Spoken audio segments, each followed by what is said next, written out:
Olá, professor Ney Rosauro aqui e hoje eu vou falar sobre dois temas que eu tenho interesse especial. Primeiro é a percussão, segundo é a história. Gosto muito de ler livros sobre história. Então hoje vamos falar sobre a história da percussão.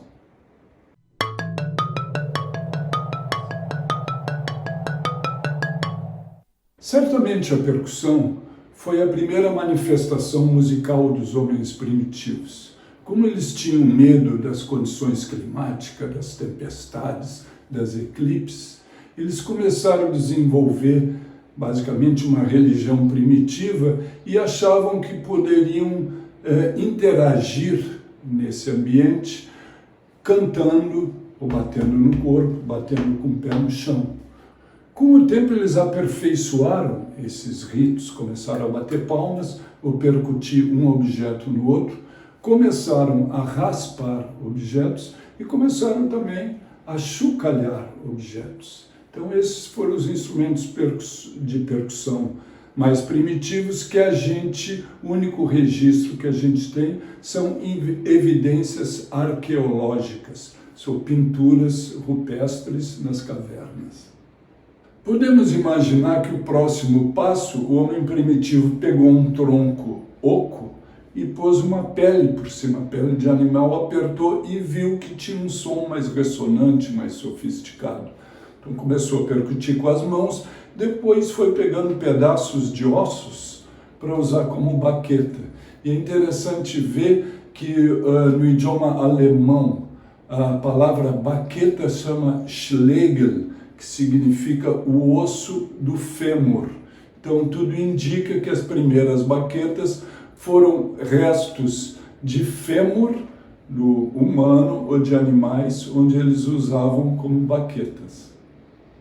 Vamos um pouquinho mais à frente, lá no Egito Antigo, onde a crença das pessoas era que, quando eles morressem, eles iam levar consigo seus objetos pessoais.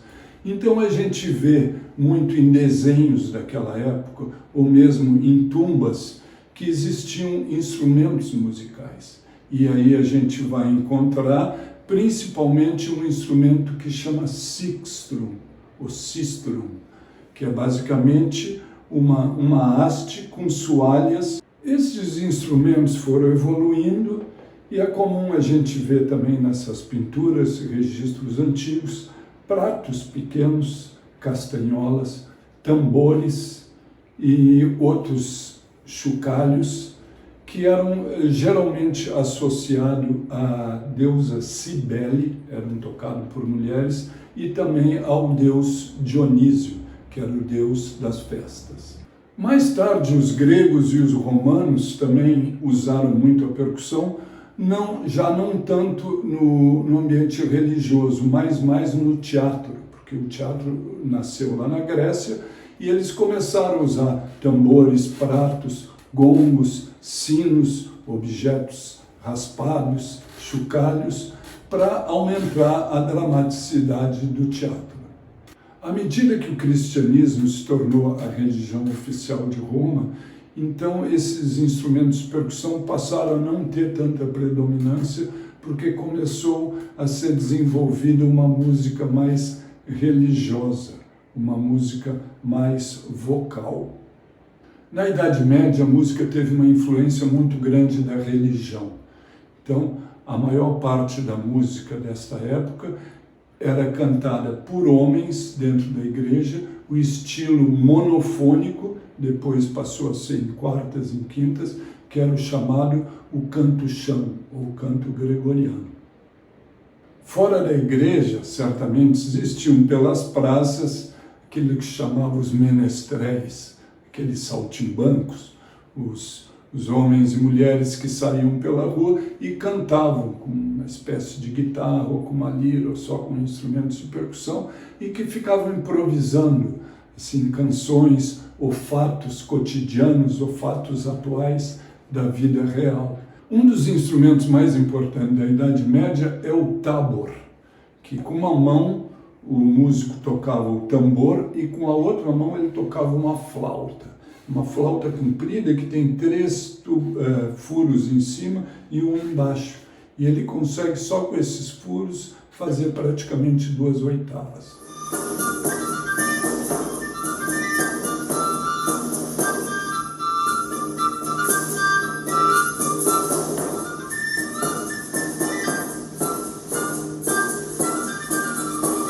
Por influência das cruzadas, os cristãos, quando voltaram da Ásia para a Europa, trouxeram 2 tambores pequenos que chamavam nagares ou nakers. E esses tambores evoluíram de tamanho e foram os predecessores dos tímpanos atuais. A partir de 1500, a Europa entrou numa fase que se chama o Renascimento. Saiu da Idade Escura, da Idade Média, e teve realmente uma revolução cultural, intelectual.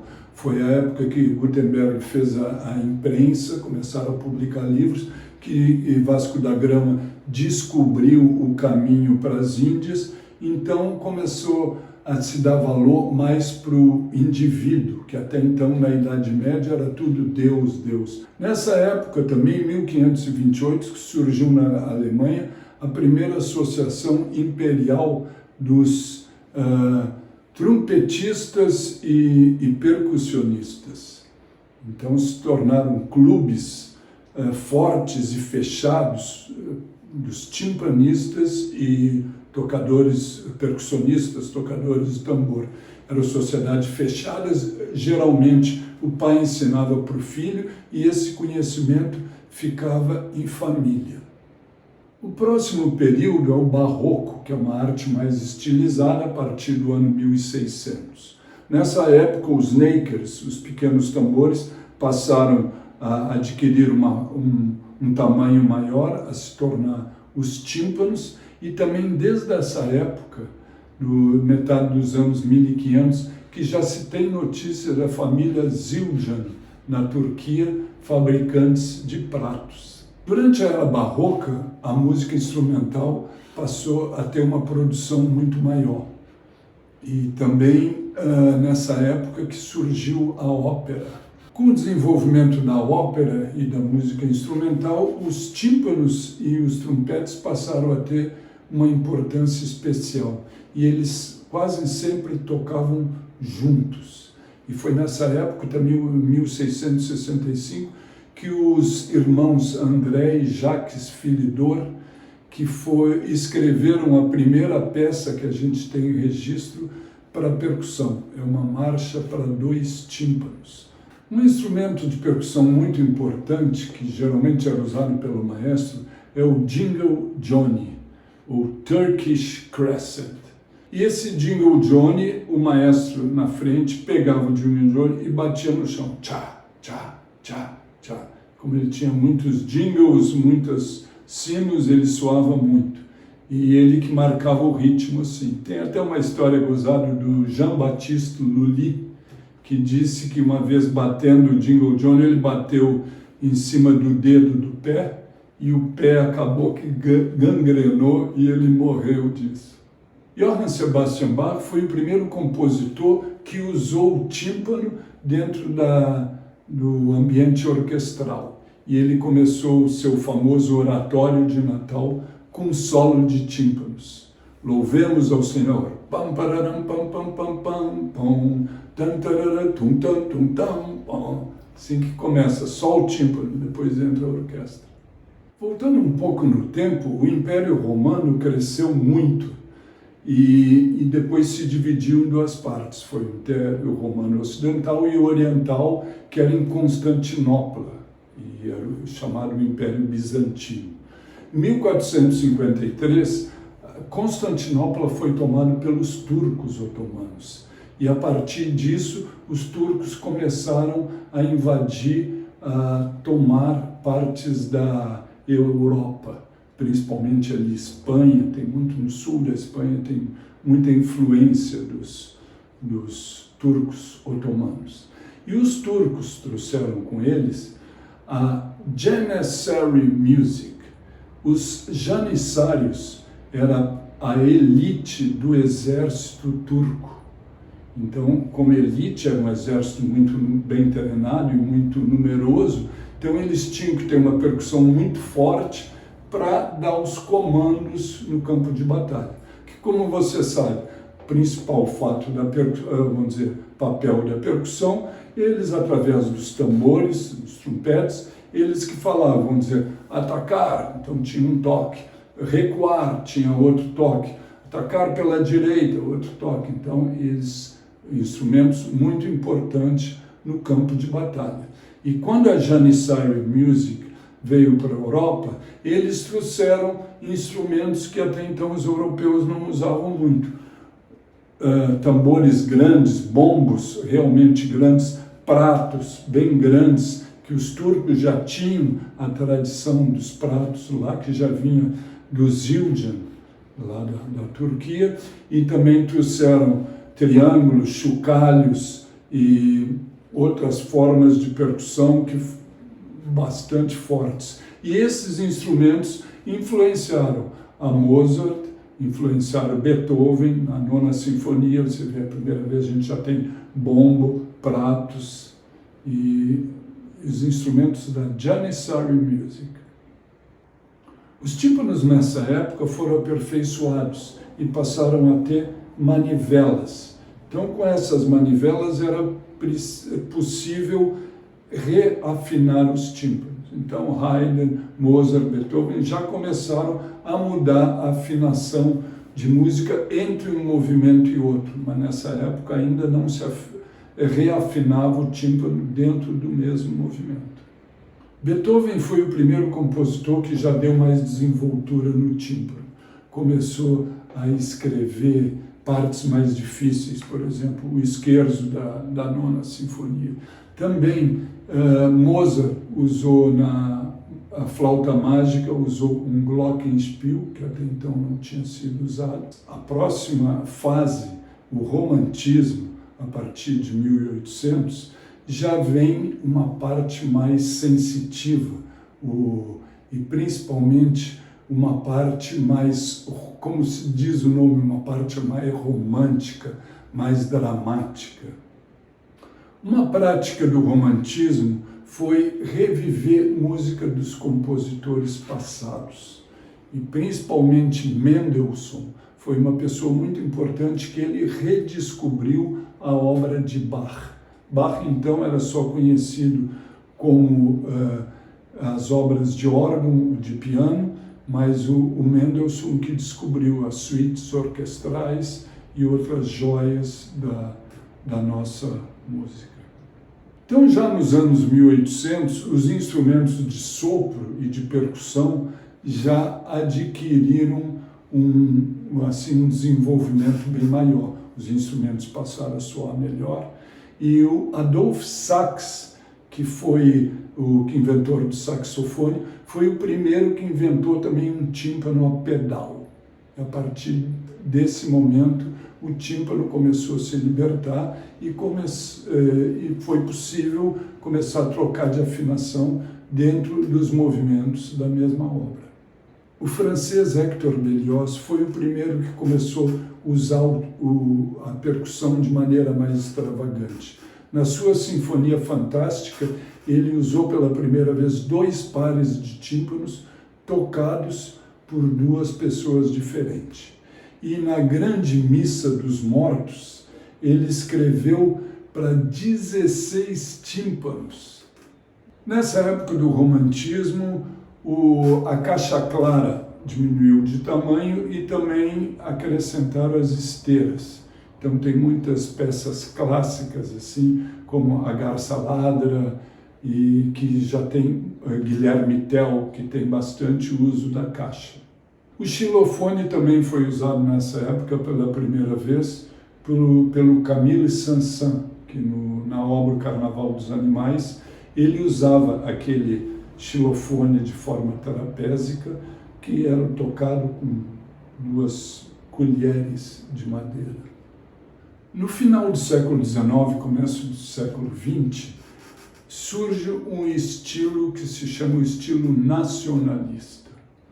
Cada país vai ter os seus compositores, assim, que realmente fazem uma música nacionalista que vai caracterizar de onde eles vêm.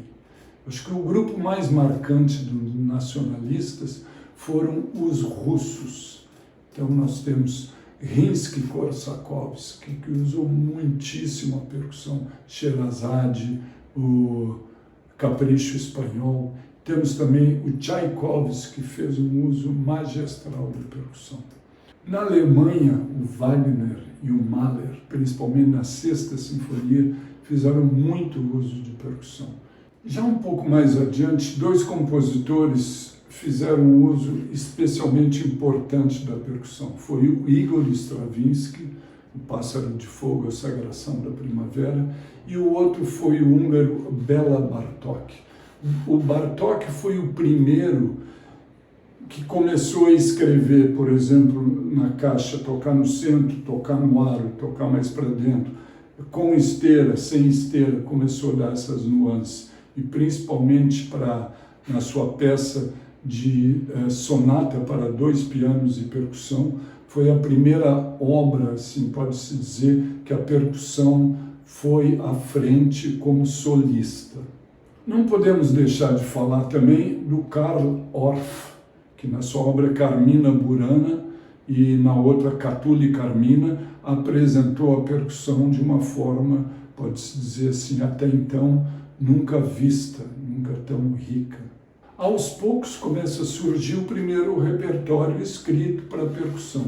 Em 1929, o Darius Milhaud escreve seu Concerto por Baterie et Petit Orchestre, que foi o primeiro concerto para percussão e orquestra. Em 1931, uma obra para conjunto de percussão, a Ionização, que é para 13 percussionistas, e é uma obra que até hoje é uma obra atual. O mexicano Carlos Chávez, em 1935, escreve também uma das primeiras obras para percussão, que é a Tocata para Instrumentos de Percussão, que a gente conhece como a Tocata de Chaves, para 6 percussionistas, usando os instrumentos de percussão típicos da orquestra. Nos anos 20 e 30, com o aparecimento do cinema mudo e dos primeiros musicais, então o percussionista passou a ter uma múltipla função. Ele tinha ao mesmo tempo que tocar tambor, blocos, pratos. Então esse percussionista resolveu pôr um pedal no bombo, pôr um outro pedal no hi-hat e começar a juntar mais instrumentos de efeito. Depois esses instrumentos de efeito foram sendo substituídos por tom-toms, foram por vários pratos, e daí apareceu a bateria moderna. Mais ou menos por 1920, a indústria Lead dos Estados Unidos fez o primeiro vibrafone. Então o vibrafone é um instrumento que realmente surgiu nos Estados Unidos e foi muito usado nessa época áurea do jazz, na época do bebop. A origem da marimba vem da África, que eles usavam tipos de balafone. Diz que essa marimba foi parar na América Central pelos escravos que foram mandados para lá. Então, basicamente, o berço da marimba, embora seja na África, ela evoluiu na cultura maia, o sul do México, que é Chiapas, e ali Guatemala. Agora a marimba foi aperfeiçoada lá pelos anos 30, 40, nos Estados Unidos. E teve uma pessoa que foi fundamental, foi o Claire Omar Musser. Tem aquelas marimbas, Musser, foi uma companhia que ele criou, ele desenvolveu um instrumento, depois ele vendeu para Ludwig. Então, o Musser também foi a primeira pessoa que começou a desenvolver um gripe de 4 baquetas, começou a escrever as primeiras obras solos para marimba e fez também a primeira orquestra de marimba. Essa orquestra viajou o mundo inteiro e no auge dessa orquestra chegou a ter 100 pessoas tocando em 50 instrumentos. Agora, a primeira solista de marimba foi a Vaida Chainovit, ela que estreou o concerto de Creston, e ela basicamente foi a primeira pessoa que levou a marimba para o Carnegie Hall. Então os compositores começaram a escrever Pravida Chenovit. Lá pelos anos 50, o Remo inventou a primeira pele sintética. Embora criticada, a pele tinha muitas vantagens, porque não desafinava na chuva, não desafinava com a mudança da temperatura e etc. Lá pelos anos 50, a música foi ficando mais aleatória. E um compositor muito importante foi o alemão Stockhausen, que ele começou, inclusive, a notar a música diferente, não na escrita tradicional, mas numa escrita mais proporcional. O inglês Morton Feldman e vários outros também reinventaram a forma de escrever, uma forma mais livre.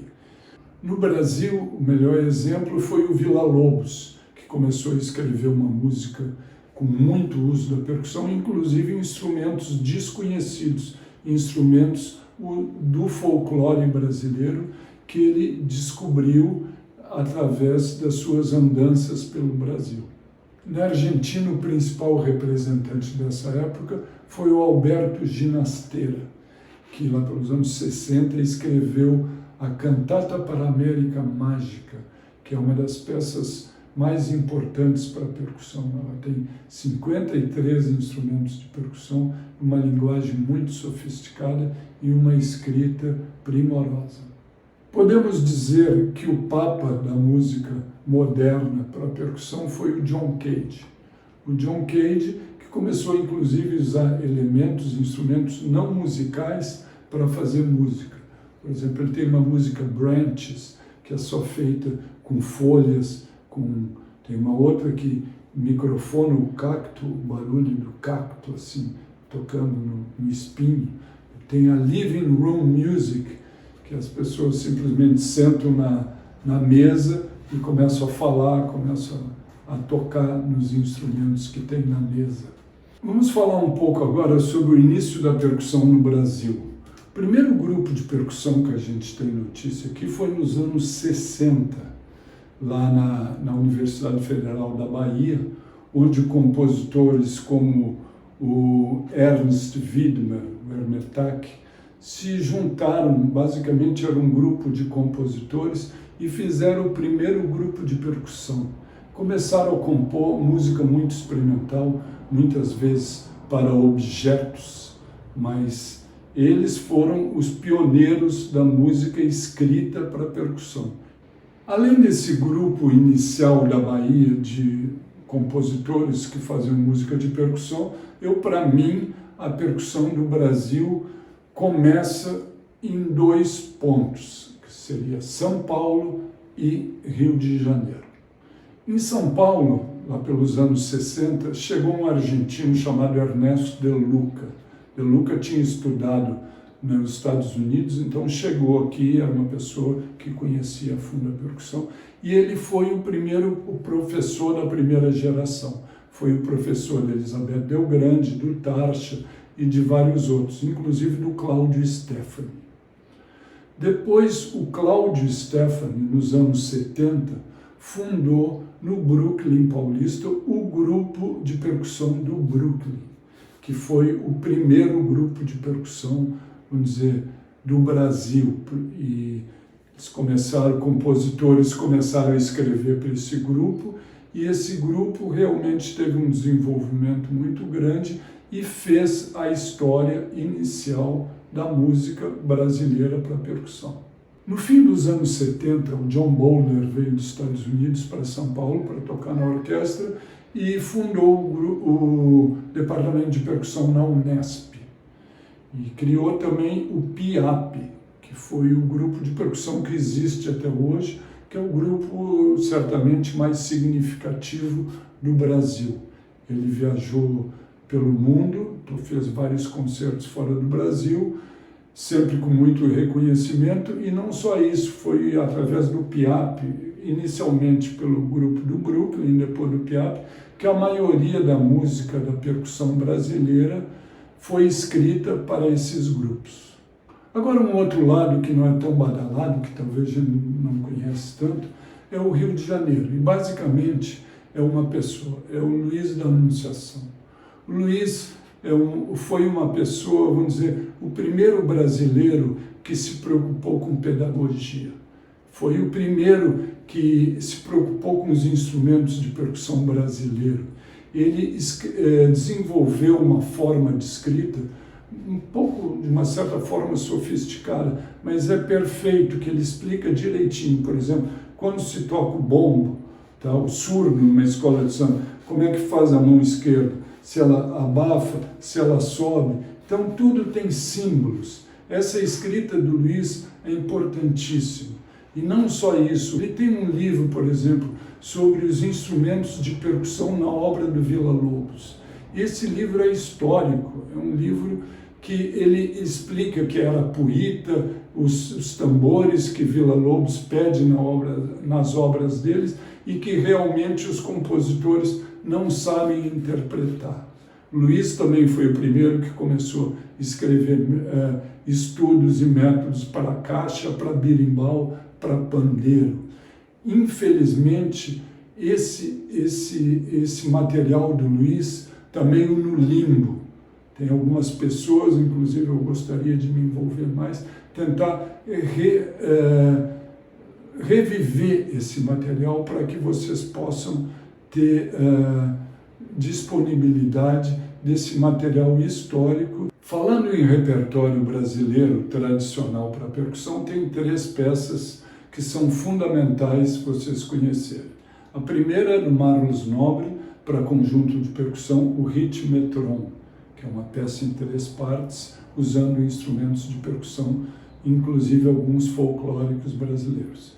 A segunda é o do Oswaldo Lacerda, a Suíte para xilofone e piano. É uma obra importantíssima também do repertório. E a última é o Radamés Inátali, escreveu Divertimento para Marimba e Orquestra, que é uma peça belíssima. Então, portanto, essas 3 peças vocês, como percussionistas, deveriam conhecer. Em 1984 e 1986, eu organizei em Santa Maria o primeiro e o segundo ELAP, Encontro Latino-Americano de Percussão. Esses 2 eventos foram os primeiros eventos que começaram a unir a América do Sul em volta da percussão. Veio pessoas da Argentina, do Uruguai, do Chile, da Venezuela, e a partir desse momento a gente começou a ter mais contato. Nessa época vieram também, foi lindo ver o pessoal do Belém do Pará, vieram 4 dias de ônibus até Santa Maria, veio o pessoal do Piape, veio o pessoal de Tatuí, e nessa época não existia ainda muitos grupos de percussão. Então, para mim, é uma grande alegria ver hoje em dia como várias universidades já têm o seu departamento de percussão, como a percussão está crescendo no Brasil. Isso me orgulha muito como brasileiro, saber que a percussão está crescendo cada vez mais, porque eu acho que a gente tem muito para mostrar para o mundo o valor dos nossos percussionistas e da nossa música.